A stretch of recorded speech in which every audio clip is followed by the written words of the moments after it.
UDF സർക്കാരിന്റെ സത്യപ്രതിജ്ഞാ ചടങ്ങിനിടെ വന്ദേമാതരം പൂർണ്ണമായി ആലപിച്ചതിനെതിരെ വിമർശനങ്ങൾ കടുപ്പിച്ച് LDF. ചടങ്ങിൽ വന്ദേമാതരത്തിന്റെ മുഴുവൻ ചരണവും ചൊല്ലിയത് തെറ്റായ നടപടിയാണെന്നാണ് CPIM സംസ്ഥാന സെക്രട്ടേറിയറ്റിന്റെ വിമർശനം. ഗാനത്തിലെ ചില ഭാഗങ്ങൾ ഒരു മതത്തിന്റെ വിശ്വാസങ്ങളെ അവതരിപ്പിക്കുന്നതാണെന്നും ബഹുസ്വര സമൂഹത്തെ ദുർബലപ്പെടുത്തുന്ന നടപടി സർക്കാർ ചെയ്യരുതെന്നും CPIM ആവശ്യപ്പെട്ടു. ഇന്ത്യയുടെ ദേശീയ വികാരങ്ങളെ തെറ്റായി വ്യാഖ്യാനിക്കുന്ന ഭാഗങ്ങൾ ഒഴിവാക്കണമായിരുന്നുവെന്ന് CPI സംസ്ഥാന സെക്രട്ടറി ബിനോയ് വിശ്വവും പറഞ്ഞു. അതേസമയം വന്ദേമാതരവും ദേശീയ ഗാനവും ദേശീയ പതാകയുമെല്ലാം കോൺഗ്രസിന് അവകാശപ്പെട്ടതാണെന്നും അത് ഇനിയും പാടുമെന്നുമുള്ള ഫേസ്ബുക്ക് കുറിപ്പുമായി കോൺഗ്രസ് നേതാവ് BRM ഷഫീറും രംഗത്തെത്തി. നേരത്തെ ബംഗാളിലെ സത്യപ്രതിജ്ഞാ ചടങ്ങിൽ വന്ദേമാതരം ആലപിക്കാത്തതും തമിഴ്നാട്ടിൽ ആലപിച്ചതുമെല്ലാം സമൂഹമാധ്യമങ്ങളിലടക്കം വലിയ ചർച്ചയായിരുന്നു. കേന്ദ്ര സർക്കാരിന്റെ പിടിവാശിക്ക് വഴങ്ങുന്ന തീരുമാനമാണോ UDF സത്യപ്രതിജ്ഞാ ചടങ്ങിലെ വന്ദേമാതരം? വന്ദേമാതരത്തിന്റെ പൂർണ്ണരൂപത്തെ എതിർത്തിരുന്ന കോൺഗ്രസിന്റെ മുൻ നിലപാടിൽ നിന്നുള്ള മാറ്റമാണോ ഇന്നലെ കണ്ടത്? കാണാം RDX റാപ്പ്. സത്യപ്രതിജ്ഞാ ചടങ്ങിനിടെ വന്ദേമാതരത്തിലെ മുഴുവൻ ചരണങ്ങളും ചൊല്ലിയതാണ് CPIM-ഉം CPI-യും ചോദ്യം ചെയ്യുന്നത്. 6 ചരണവും ചൊല്ലിയത് RSS വിധേയത്വം കൊണ്ടെന്നാണ് CPM ആരോപണം.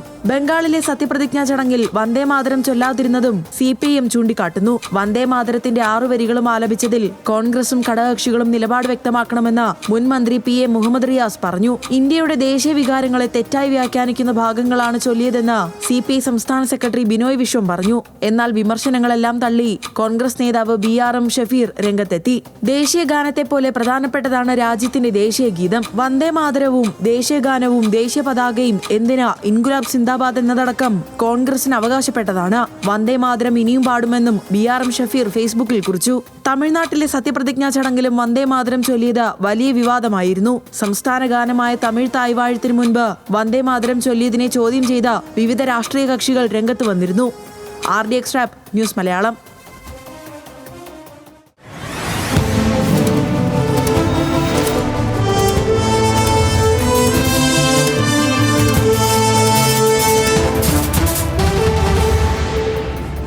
വിഷയവുമായി ബന്ധപ്പെട്ടുള്ള 2 പ്രതികരണങ്ങളിലേക്കാണ്. വന്ദേമാതരത്തിന്റെ 6 വരികളും ആലപിച്ചത് സംഘപരിവാർ അജണ്ട നടപ്പാക്കാനുള്ള ശ്രമമാണെന്നും LDF ആയിരുന്നുവെങ്കിൽ 6 വരികളും 6 ഖണ്ഡികകളും ആലപിക്കുകയില്ലായിരുന്നു CPIM സംസ്ഥാന സെക്രട്ടേറിയറ്റ് അംഗം PM മുഹമ്മദ് റിയാസ് പറഞ്ഞു. ആദ്യം ആ പ്രതികരണം കേൾക്കാം. UDF സർക്കാരിൻ്റെ സത്യപ്രതിജ്ഞാ ചടങ്ങിൽ പൊതുവെ ഇതിൽ ശ്രദ്ധ ചെലുത്തേണ്ടതായിരുന്നു എന്നുള്ളൊരു അഭിപ്രായമാണ് പറയാനുള്ളത്. ഞാൻ ആദ്യം തന്നെ പറയട്ടെ, ഇതൊരു മതപ്രശ്നമായിട്ടല്ല കാണേണ്ടത്, ഒരു രാഷ്ട്രീയ പ്രശ്നമാണ്. വന്ദേമാതരത്തിൻ്റെ എല്ലാ ഈരടികളും പാടിയത് ഒരു രാഷ്ട്രീയ പ്രശ്നമായിട്ടാണ് കാണേണ്ടത്, ഒരു മതപ്രശ്നമല്ല. വന്ദേമാതരത്തിലെ ഇന്ത്യയുടെ ദേശീയ വികാരങ്ങളെ തെറ്റായി വ്യാഖ്യാനിക്കുന്ന ഭാഗങ്ങൾ ഒഴിവാക്കണമായിരുന്നുവെന്ന് CPI സംസ്ഥാന സെക്രട്ടറി ബിനോയ് വിശ്വം പറഞ്ഞു. ആ ഭാഗം ചൊല്ലേണ്ട എന്നത് കോൺഗ്രസും എടുത്ത തീരുമാനമായിരുന്നുവെന്നും എന്നാൽ കോൺഗ്രസ് നിഷ്കരണം അത് നടപ്പിലാക്കിയെന്നും ബിനോയ് വിശ്വം വിമർശിച്ചു.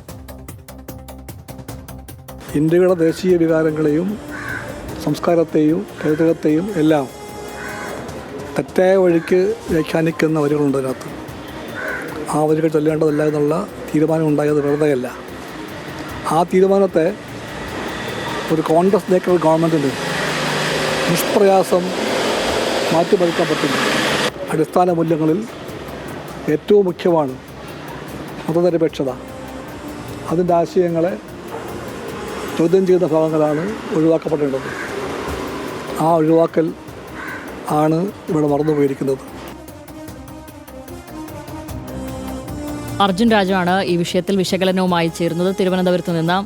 അർജുൻ, ഇത് ഇന്നലെ മുതൽ തന്നെ ഇതിൻ്റെ പേരിൽ അങ്ങിങ്ങായി ചില പ്രതിഷേധ സ്വരങ്ങൾ ഉയർന്നിരുന്നു. ഇന്നലെയും മുൻ മന്ത്രിയായ മുഹമ്മദ് റിയാസ് ഇതിനെതിരെ ഒരു പ്രതികരണവുമായി രംഗത്തെത്തിയിരുന്നു. ഇന്ന് ബിനോയ് വിശ്വവും എത്തുന്നു. അപ്പോൾ നമ്മൾ തന്നെ, അതിപ്പോൾ ഞാനാണെങ്കിലും അർജുനാണെങ്കിലും നമ്മളൊക്കെ ആദ്യ 2 ഖണ്ഡികയാണ് നമ്മളിത് പഠിച്ചിരുന്നത്. അന്ന് നമ്മളിത് പഠിച്ചിരുന്നതും പാടിയിരുന്നതും പൊതുവേദികളിലൊക്കെ അതിൻ്റെ ഭാഗമായി സ്കൂൾ അസംബ്ലിയിലാണെങ്കിലും അല്ലാതെയൊക്കെ ചില പ്രത്യേക അവസരങ്ങളിൽ ഇത് പാടേണ്ടി വന്നപ്പോൾ ആദ്യ ഖണ്ഡികയായിരുന്നു പാടിയിരുന്നത് എന്നാണ് എൻ്റെ ഓർമ്മയുള്ളത്.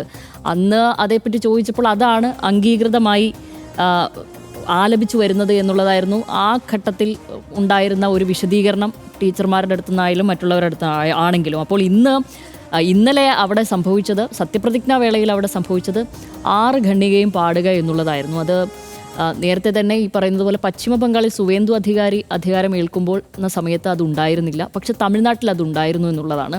ഇതിങ്ങനെ പാടി കൃത്യമായി നിഷ്കർഷിക്കുന്ന വേളയിൽ പോലും ഇതിങ്ങനെയല്ല എങ്കിൽ മറ്റാരും നിയമപ്രശ്നങ്ങളൊന്നും അതിനുള്ളതായിട്ട് അറിയില്ല. അങ്ങനെ ഉണ്ടെങ്കിൽ അർജുൻ അതെന്തായാലും തിരുത്തുകയും വേണം. എന്തായാലും എനിക്ക് തോന്നുന്നു ആദ്യ 2 ഖണ്ഡിക നമ്മൾ മനസ്സിലാക്കിയിരിക്കുന്നത് അത് നമ്മുടെ മാതൃഭൂമിയുടെ, അതായത് ഇന്ത്യയുടെ, അത് പ്രകൃതി ഭംഗിയെയും സമൃദ്ധിയെയും ഒക്കെയാണ് വർണ്ണിക്കുന്നത് എന്നുള്ളതാണ്. അപ്പോൾ ഇവിടെ 5ഉം 6ഉം അടക്കം ഖണ്ഡികകൾ പാടി എന്നുള്ളതാണ്. മറ്റും തുടർന്നും 2 ഖണ്ഡികയ്ക്ക് ശേഷവും ഇത്തരം വർണ്ണനകൾ തന്നെയാണ് തുടർന്നു വരുന്നത് എന്നാണ് ഞാൻ മനസ്സിലാക്കുന്നത്. പക്ഷേ 5 എത്തുമ്പോൾ അതിൽ ഞാൻ എടുത്തു നോക്കുമ്പോൾ തൊംഹി ദുർഗ ദശപ്രഹരണധാരിണി കമലദള വിഹാരിണി വാണി വിദ്യാദായിനി നമാമി ത്വം നമാമി കമലാം അമലാം അതുലാം സുജലാം സുഫലാം മാതരം വന്ദേ മാതരം എന്നുള്ളത്. അതിൽ ഈ വരികളിൽ നമുക്ക് നമ്മുടെ ഇന്ത്യയെ അത് ദുർഗാദേവിയായും ലക്ഷ്മി ദേവിയായും സരസ്വതിയായും അതായത് ഒരു പ്രത്യേക മതസങ്കല്പവുമായി ചേർത്ത് വെച്ചുകൊണ്ടാണ് ചിത്രീകരിച്ചിരിക്കുന്നത്, അതായത് വർണ്ണിച്ചിരിക്കുന്നത് എന്നാണല്ലോ നമ്മൾ മനസ്സിലാക്കുന്നത്. അതുകൊണ്ട് തന്നെ 5ഉം 6ഉം ഖണ്ഡികകൾ നമുക്ക് ചരിത്രപരമായി തന്നെ ഉറപ്പിച്ച് പറയാം അത് ഇന്ത്യയുടെ ബഹുസ്വരതയെ ഉൾക്കൊള്ളുന്നതല്ല എന്നുള്ളത്. നമ്മൾ പഠിച്ചു വരുന്നതും നമ്മൾ ഉൾക്കൊള്ളുന്നതുമായ ഈ പറയുന്നത് പോലെ ഈ ബഹുസ്വരത എന്നുള്ളൊരു സങ്കല്പത്തിൽ ഊന്നിക്കൊണ്ട് നമുക്ക് നിസ്സംശയം പറയാൻ പറ്റുന്നൊരു കാര്യമാണ്. കാരണം അതൊരു പ്രത്യേക മതവിഭാഗത്തിൻ്റെ ദൈവസങ്കല്പങ്ങളെ കൂടി ഉദ്ധരിച്ചുകൊണ്ടൊക്കെയാണ് ഈ വർണ്ണന തയ്യാറാക്കിയിരിക്കുന്നത്. അതുകൊണ്ടുകൂടി അത് മുന്നേ മനസ്സിലാക്കിയത് കൊണ്ട് കൂടിയാണല്ലോ ഈ 2 ഖണ്ഡിക മതി ഇത് ആലപിക്കുമ്പോൾ എന്നുള്ളൊരു തീരുമാനത്തിലേക്കൊക്കെ എത്തുന്നത്. അതായത് ഇനി അത് മാത്രമല്ല, ഒന്നുകൂടി വിശദമായി പറയുകയാണെങ്കിൽ ഇത് ഏകദൈവ ആണല്ലോ. ഇതിപ്പോൾ മുസ്ലിങ്ങളാണെങ്കിലും ക്രിസ്ത്യൻസ് ആണെങ്കിലും സിഖ് മറ്റിതര വിഭാഗത്തിൽപ്പെട്ടവരൊക്കെ. അപ്പോൾ അവരെ സംബന്ധിച്ച് അവരുടെ വിശ്വാസങ്ങൾക്ക് വിരുദ്ധമാണ് എന്നുള്ളതും അത് സ്വാതന്ത്ര്യാനന്തര കാലത്ത് തന്നെ അത്തരം വാദങ്ങൾ ഉയർന്നു വന്നിരുന്നു എന്നുള്ളതാണ്. ആ ഘട്ടത്തിൽ ഇപ്പോൾ നേരത്തെ ബിനോയ് വിശ്വം ചൂണ്ടിക്കാണിച്ചതുപോലെ കോൺഗ്രസ് പോലും ഇത്തരമൊരു തീരുമാനമെടുത്തിരുന്നു. അത് അവർ നിഷ്കരണം തള്ളിക്കളയുന്നു, അല്ലെങ്കിൽ പരിഹാസരൂപേണ നിഷ്കരണം അവർ അത് നടപ്പാക്കി വയ്ക്കുന്നു എന്നുള്ളതും കൂടിയാണ് അദ്ദേഹം പറയുന്നത്. അത് നമുക്കറിയാം ആ ഘട്ടത്തിൽ തന്നെ എന്തായിരുന്നു ആ സമയത്ത് എടുത്തിരുന്ന ഒരു നിലപാട് എന്നുള്ളത്.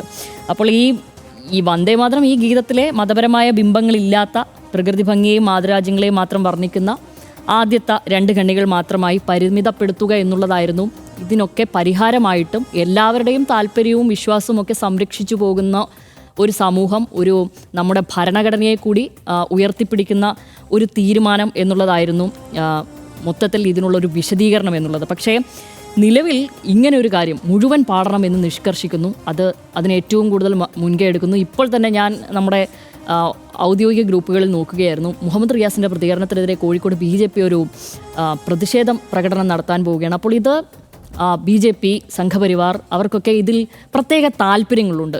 എന്തുകൊണ്ട് ഇത്തരം താല്പര്യങ്ങൾ എന്ന് ചോദിച്ചു കഴിഞ്ഞാൽ തീർച്ചയായും അവരുടെ പ്രത്യയശാസ്ത്രം മറ്റുള്ളവരുടേതിന് വിഭിന്നമാണ്. അത് മുൻകാലങ്ങളിൽ അവരത്രയധികം പ്രകടിപ്പിച്ചിരുന്നില്ല. പക്ഷേ പുതിയ കാല ഇന്ത്യയുടെയും പുതിയ കാല സാഹചര്യത്തിലുമൊക്കെ അവരത്തരം പ്രത്യയശാസ്ത്രങ്ങൾ ഉയർത്തിപ്പിടിക്കുകയും അത് പരമാവധി നടപ്പാക്കാനുള്ള ശ്രമം പല വിധേന നടത്തുന്ന ഒരു സാഹചര്യവും ഒരു സമൂഹത്തിലുമാണ് നമ്മൾ ജീവിക്കുന്നത്. അതിലൊന്നും തർക്കമില്ല. അവർക്ക് അവരുടേതായ കാര്യങ്ങൾ എക്സസൈസ് ചെയ്ത് മുന്നോട്ട് പോകാവുന്നതാണ്. പക്ഷെ അത് മറ്റുള്ളവരിൽ അടിച്ചേൽപ്പിക്കരുത് എന്നുള്ളത് നമ്മൾ ഈ ഘട്ടത്തിൽ പറയാതെ പോകാൻ പറ്റില്ല. എനിക്ക് തോന്നുന്നു അവരെ സംബന്ധിച്ച് അത് രാജ്യം എന്നത് കേവലം ഒരു ഭൂപ്രദേശമല്ല. അത് സത്യത്തിൽ ലക്ഷ്മിയായും ദുർഗയായും സരസ്വതിയായും കേൾക്കുമ്പോൾ നമുക്ക് തോന്നും അത് നല്ലതല്ലേ എന്ന് നമുക്ക് തോന്നും. സങ്കല്പിച്ചില്ലെങ്കിൽ അങ്ങനെ ഒരു കാര്യം പൂർണ്ണമാവില്ല. അതൊരു ദേശീയത അല്ലെങ്കിൽ നമ്മുടെ രാജ്യം എന്നുള്ളൊരു വികാരം പൂർണ്ണമാവില്ല എന്ന തരത്തിലുള്ള ഒരു വാദമൊക്കെ അവർക്കിതിനു പിന്നിലുണ്ട് എന്ന് തോന്നുന്നു. പക്ഷേ എങ്കിലും ഏറ്റവും പ്രധാനമായി നമ്മൾ ഈ വിഷയത്തിൽ മുന്നോട്ട് വയ്ക്കുകയും ഉയർത്തിപ്പിടിക്കുകയും ചെയ്യേണ്ടത് ഇത് ഭരണഘടനാ തത്വങ്ങൾക്ക് വിരുദ്ധമാണ് എന്നുള്ളത് തന്നെയാണ്.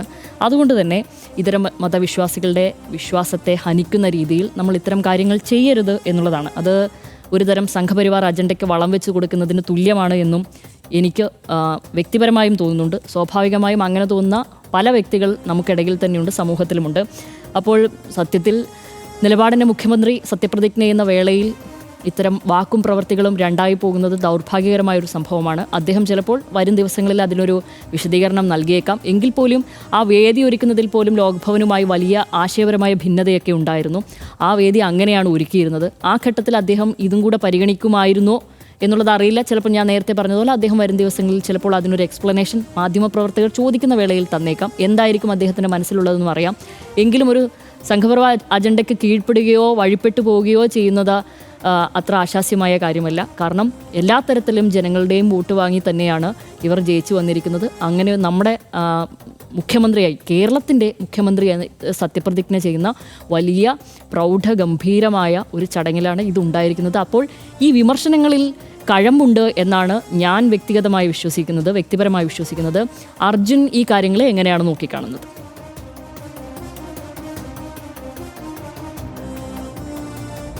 ശ്യാമിലി, ഇക്കാര്യത്തിൽ ഈ മുഴുവൻ ഇത് ചൊല്ലിയതുമായി ബന്ധപ്പെട്ട് കോൺഗ്രസ് എന്തായാലും മറുപടി പറയണം എന്നുള്ളത് തന്നെയാണ്. കാരണം ഈ വിവാദമുണ്ടാകുന്നതിനൊക്കെ മുൻപ് 1937 കോൺഗ്രസ് പ്രവർത്തക സമിതി യോഗം ചേർന്നത്. അന്ന് എടുത്തിട്ടുള്ള നിർണായകമായിട്ടുള്ള ഒരു തീരുമാനം തന്നെ ഇതുമായി ബന്ധപ്പെട്ട് ഉള്ളതായിരുന്നു. അതായത് ഈ അവസാനത്തേക്ക് വരുന്ന വരികളിലൊക്കെ ഈ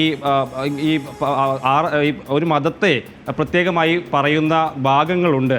അത് ഒഴിവാക്കിക്കൊണ്ട് വേണം ചൊല്ലാൻ എന്നുള്ളത് അന്ന് കോൺഗ്രസ് പ്രവർത്തക സമിതി തന്നെ യോഗത്തിലെടുത്ത പ്രമേയമാണ്. അതിനെ പിന്തുടർന്നാണ് പിന്നീട് കോൺഗ്രസ് സർക്കാർ തന്നെ അധികാരത്തിലേക്ക് എത്തുകയും ബാക്കി ഭാഗം ചൊല്ലേണ്ടതില്ല എന്ന നിലപാടിലേക്ക് പോവുകയും ചെയ്തത്. ഇതിന് എടുത്തു പറയേണ്ട കാര്യങ്ങൾ, ഒന്ന്, കേന്ദ്ര സർക്കാർ ഒരു നിർദ്ദേശമായി മുന്നോട്ട് വെച്ചതാണ് ഈ ബാക്കി വരികൾ കൂടി ചൊല്ലണം എന്നുള്ളതാണ് CPM-ൻ്റെയൊക്കെ ഒരു വാദം. അതായത് കോടതി തന്നെ ഇത് സംബന്ധിച്ച്, സുപ്രീം കോടതി തന്നെ ഇത് സംബന്ധിച്ച് നിരീക്ഷണം നടത്തിയിട്ടുണ്ട്. അതായത് ഇത് നിർബന്ധമായിട്ടുള്ള കാര്യമല്ല, എന്തായാലും ചെയ്യണമെന്നുള്ളൊരു ഉത്തരവായി കേന്ദ്ര സർക്കാർ നൽകിയിട്ടുള്ളതല്ല.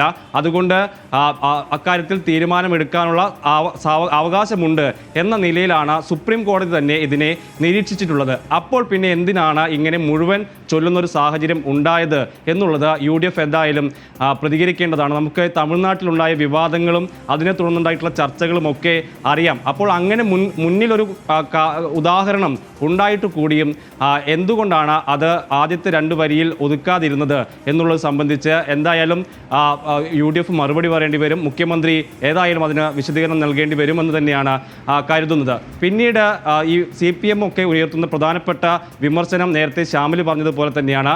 എല്ലാവരെയും ഉൾക്കൊള്ളുന്ന, എല്ലാവരുടെയും വിശ്വാസത്തെയൊക്കെ പ്രതിഫലിക്കുന്നതല്ല അതിലെ അവസാനത്തെ ആ വരികളൊക്കെ. അത് ഹൈന്ദവ ദൈവങ്ങളെയൊക്കെ പരാമർശിക്കുന്ന, അവരെ വാഴ്ത്തുന്ന വരികളൊക്കെയാണ് അതിൽ ആദ്യത്തെ വരികൾ കഴിഞ്ഞു കഴിഞ്ഞാൽ ഉള്ളത്.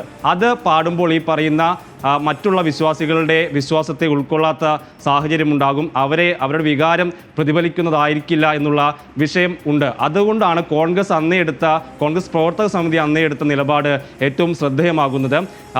അതിനോടൊപ്പം തന്നെ എടുത്തു പറയേണ്ടത്, ബംഗാളിൽ ഈ സത്യപ്രതിജ്ഞ കഴിഞ്ഞു, അവിടെയും ഇത് പൂർണ്ണമായും ഒഴിവാക്കുന്ന നിലയിലേക്ക് കാര്യങ്ങൾ പോയി. അതുകൊണ്ട് ഇതൊരു നിർബന്ധമായും ചെയ്തിരിക്കേണ്ട ഉത്തരവാദിത്തം അല്ലെങ്കിൽ വലിയ നിയമപ്രശ്നങ്ങൾ എന്ന നിലയിലേക്ക് കാണാൻ കഴിയില്ല. അങ്ങനെയുള്ളൊരു സാഹചര്യം ഉണ്ടായിട്ട് കൂടിയും UDF എങ്ങനെ അങ്ങനെയൊരു തീരുമാനത്തിലേക്ക് എത്തി എന്നുള്ളതാണ്. അതിലെടുത്തു പറയേണ്ടത്, മുസ്ലിം ലീഗ് ഇനി എന്ത് പറയും ഈ വിഷയത്തിൽ എന്നുള്ളതാണ്. ഈ പറയുന്ന ബഹുസ്വരതയൊക്കെ ഉൾക്കൊള്ളാത്ത, അല്ലെങ്കിൽ അത്രയും എല്ലാ തരത്തിലും വിശ്വാസങ്ങളെ പ്രതിഫലിക്കുന്നതല്ലാത്ത വരികൾ വരുമ്പോൾ അതിൽ ഒരു അസ്വാഭാവികത മുസ്ലിം ലീഗിന് തോന്നേണ്ടതല്ലേ എന്നുള്ള സംശയവും ന്യായമായി ഉയർന്നു കേൾക്കുന്നുണ്ട്. പക്ഷേ കോൺഗ്രസിൻ്റെ പ്രധാനപ്പെട്ട നേതാക്കളൊന്നും BRM ഷഫീറിൻ്റെ പ്രതികരണമല്ലാതെ മറ്റ് പ്രതികരണങ്ങൾ കണ്ടിട്ടില്ല. അതേസമയത്ത് BJP-യുടെ നീക്കങ്ങൾ ശ്രദ്ധേയമാണ്. അത് കൃത്യമായി ഉള്ള രാഷ്ട്രീയ ലക്ഷ്യത്തോടു കൂടിയുള്ള പ്രവർത്തനങ്ങൾ അവിടെ തുടങ്ങിക്കഴിഞ്ഞു. ഇന്നലെ മുഹമ്മദ് റിയാസ് ഇട്ട പോസ്റ്റ് തന്നെ പങ്കുവച്ച് MLA കൂടിയായിട്ടുള്ള V. മുരളീധരൻ അതിനെ വിമർശിച്ചിരുന്നു. എന്താണ് ഇതിലെ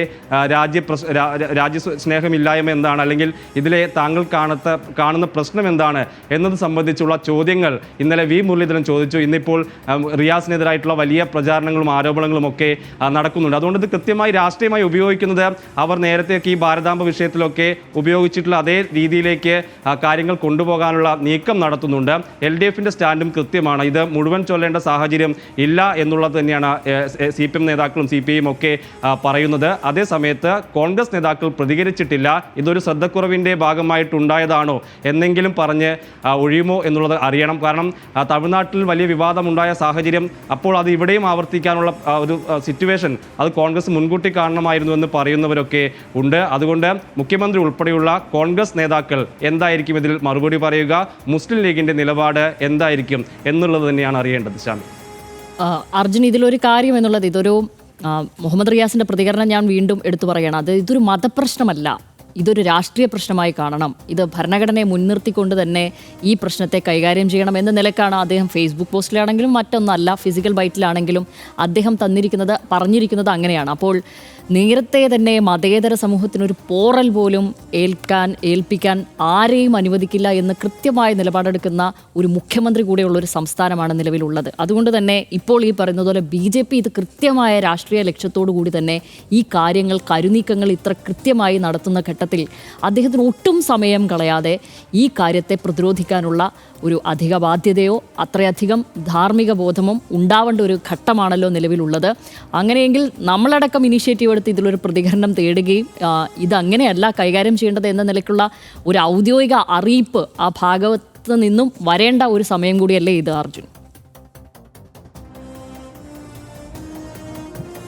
ശ്യാമിലി, തീർച്ചയായും ഇതിപ്പോൾ ഇന്ന് ഈ വിഷയം വലിയ സജീവമായി തന്നെ അന്തരീക്ഷത്തിലുണ്ട് എന്ന് നമുക്കറിയാം. സ്വാഭാവികമായും മുഖ്യമന്ത്രിയുടെ ഒരു പ്രതികരണം ഇക്കാര്യത്തിൽ പ്രതീക്ഷിക്കുകയും ചെയ്യാം. നാളെ മന്ത്രിസഭാ യോഗമുണ്ട്, അത് കഴിഞ്ഞാൽ അദ്ദേഹം മാധ്യമങ്ങളെ കാണുമെന്ന് തന്നെയാണ് അറിയിച്ചിട്ടുള്ളത്. എന്തായിരിക്കും പ്രതികരണം അറിയാൻ വലിയ ആകാംക്ഷ എല്ലാവർക്കുമുണ്ട്. ശ്യാമിലി പറഞ്ഞതുപോലെ തന്നെ നാളേക്ക് വേണ്ടിയാണ്, നാളത്തെ കുട്ടികൾക്ക് വേണ്ടിയാണ് നമ്മൾ ജീവിക്കുന്നത്, അതിനുവേണ്ടിയുള്ള രാഷ്ട്രീയ പ്രവർത്തനമാണ് എന്നാണ് VD സതീശൻ പറഞ്ഞത്. അതുകൊണ്ട് തന്നെ ഇത്തരത്തിലുള്ള വിവാദങ്ങൾ അല്ലെങ്കിൽ അതുണ്ടാക്കുന്ന പ്രത്യാഘാതങ്ങളൊക്കെ തിരിച്ചറിയാൻ കഴിയുന്ന സാഹചര്യം അദ്ദേഹത്തിനുമുണ്ട്. അതുകൊണ്ട് തന്നെ എന്തായിരിക്കും പ്രതികരണം എന്നുള്ളത് അറിയാൻ തന്നെയാണ് എല്ലാവരും കാത്തിരിക്കുന്നത്. പ്രത്യേകിച്ച് ഈ പറയുന്ന എല്ലാ തരത്തിലുള്ള വോട്ടുകളും അല്ലെങ്കിൽ നല്ല മതേതര നിലപാടൊക്കെ ഉയർത്തിപ്പിടിച്ചുകൊണ്ട് രാഷ്ട്രീയ പ്രവർത്തനം പറയുകയും അതുവഴി വിജയിച്ച് കയറുകയും ചെയ്ത പാർട്ടിയാണ് ഇത്തവണ UDF. അതുകൊണ്ട് തന്നെ അതിൻ്റെ ഒരു ഉത്തരവാദിത്തം അവർക്ക് മുന്നിലുണ്ട് എന്നുള്ളത് പറയാതിരിക്കാൻ കഴിയില്ല. നേരത്തെ ഭാരതാംബ വിഷയത്തിലൊക്കെ LDF സ്വീകരിച്ച നിലപാട് ഇതുപോലെ ശ്രദ്ധേയമായിരുന്നു. അന്ന് സർക്കാർ പരിപാടികളിലൊന്നും ഏതെങ്കിലും തരത്തിൽ അത്തരത്തിലുള്ള ഈ പറയുന്ന ഭാരതാംബയുടെ ചിത്രം വെച്ചുകൊണ്ടുള്ള പരിപാടികൾ നടന്നിരുന്നില്ല എന്ന് മാത്രമല്ല, അത്തരത്തിലുള്ള പരിപാടികളിൽ നിന്ന് മന്ത്രിമാർ ഇറങ്ങിപ്പോകുന്ന കാഴ്ചകൾ വരെ നമ്മൾ കണ്ടതാണ്. അതുകൊണ്ട് തന്നെ ഇത്തരത്തിൽ അവരുടെ ഉദ്ദേശം, സംഘപരിവാർ മുന്നോട്ട് വയ്ക്കുന്ന ഒരു ലക്ഷ്യം, അതിന് കാരണക്കാരാകുന്ന തരത്തിലേക്ക് ഒരു പരിപാടിയിൽ വന്നു എന്നുള്ള കാര്യം ഏതായാലും ഗുരുതരമാണ്. അത് വലിയ ശക്തമായി തന്നെ CPM-ഉം മറ്റ് LDF ഘടകകക്ഷികളും ഉയർത്തുന്നൊരു പശ്ചാത്തലം കൂടിയുണ്ട്. സ്വാഭാവികമായും മുഖ്യമന്ത്രി എന്ന നിലയ്ക്ക് അദ്ദേഹത്തിൻ്റെ അഭിപ്രായം എല്ലാ തരത്തിലും പ്രസക്തമാണ്. അതിനോടൊപ്പം തന്നെ മറ്റ് പാർട്ടികളുടെ കൂടി അഭിപ്രായം ഇക്കാര്യത്തിൽ എന്താണ് എന്നുള്ള കാര്യം കൂടി വരും ദിവസങ്ങളിൽ നമുക്ക് അറിയാൻ കഴിയും. ശരി, അർജുനാണ് വിവരങ്ങൾ നൽകിയത്. വ്യക്തമാണ്. എന്തായാലും VD സതീശന്റെ നേതൃത്വത്തിലുള്ള UDF സർക്കാരിന്റെ സത്യപ്രതിജ്ഞയ്ക്ക് മുന്നോടിയായി വന്ദേമാതരം മുഴുവനായി ആലപിച്ചതാണ് ഇപ്പോഴത്തെ പ്രധാന ചർച്ചാ വിഷയം. ബങ്കിം ചന്ദ്ര ചാറ്റർജി രചിച്ച വന്ദേമാതരം എന്ന ഗാനം അതിന്റെ പ്രസിദ്ധീകരണ ഘട്ടം മുതലേ വിമർശനങ്ങൾ നേരിടുന്ന ഒന്നാണ്. ഗാനത്തിലെ ആദ്യ 2 ചരണങ്ങൾ ഒഴിച്ച് ബാക്കിയെല്ലാം ഹിന്ദു ദൈവങ്ങളെ പ്രകീർത്തിക്കുന്നതാണെന്നും ഇതൊരു മതേതര സമൂഹത്തിന്റെ ഔദ്യോഗിക ഗാനമായി കണക്കാക്കാൻ സാധിക്കാത്തതാണ് എന്നുമായിരുന്നു അന്ന് ഉയർന്ന പ്രധാന വിമർശനം. അതുകൊണ്ടാണ് ദേശീയ ഗീതമായി വന്ദേമാതരത്തെ അംഗീകരിച്ചപ്പോഴും അതിലെ ആദ്യ 2 ചരണങ്ങൾ മാത്രം ഉൾപ്പെടുത്തിയാൽ മതി എന്ന് തീരുമാനിച്ചത്. അന്ന് ഈ വിമർശനങ്ങൾ ഏറ്റവും അധികം ഉന്നയിച്ചത് കോൺഗ്രസ് ആണെന്നതും പ്രത്യേകം ഓർക്കേണ്ടതുണ്ട്. എന്നാൽ നിലവിൽ കേന്ദ്ര സർക്കാർ നടത്തുന്ന അജണ്ടയുടെ താളത്തിനൊത്ത് UDF സർക്കാർ നിൽക്കുന്നു എന്നാണ് ഇപ്പോൾ ഉയർന്ന പ്രധാന ആക്ഷേപം. വന്ദേമാതരം അടിച്ചേൽപ്പിക്കുന്നതിനെ നിശിതമായി എതിർത്ത രാഹുൽ ഗാന്ധി അടക്കമുള്ള നേതാക്കൾ വേദിയിൽ ഉണ്ടായിരുന്നു എന്നതും വിമർശനങ്ങളുടെ ആക്കം കൂട്ടുന്നുണ്ട്. പശ്ചിമബംഗാളിലെ BJP മുഖ്യമന്ത്രി സുവേന്ദു അധികാരിയുടെ സത്യപ്രതിജ്ഞാ ചടങ്ങിൽ വന്ദേമാതരം ആലപിച്ചിരുന്നില്ല എന്നതും ശ്രദ്ധേയമാണ്. എന്തുതന്നെയായാലും കേരളത്തിലെ VD സതീശൻ സർക്കാരിന്റെ സത്യപ്രതിജ്ഞാ ചടങ്ങിൽ ഒഴിവാക്കാൻ കഴിയുമായിരുന്ന ഒരു വിവാദമായിരുന്നു വന്ദേമാതരം എന്ന് മാത്രം പറഞ്ഞ് അവസാനിപ്പിക്കുന്നു. RDX ഇടവേള.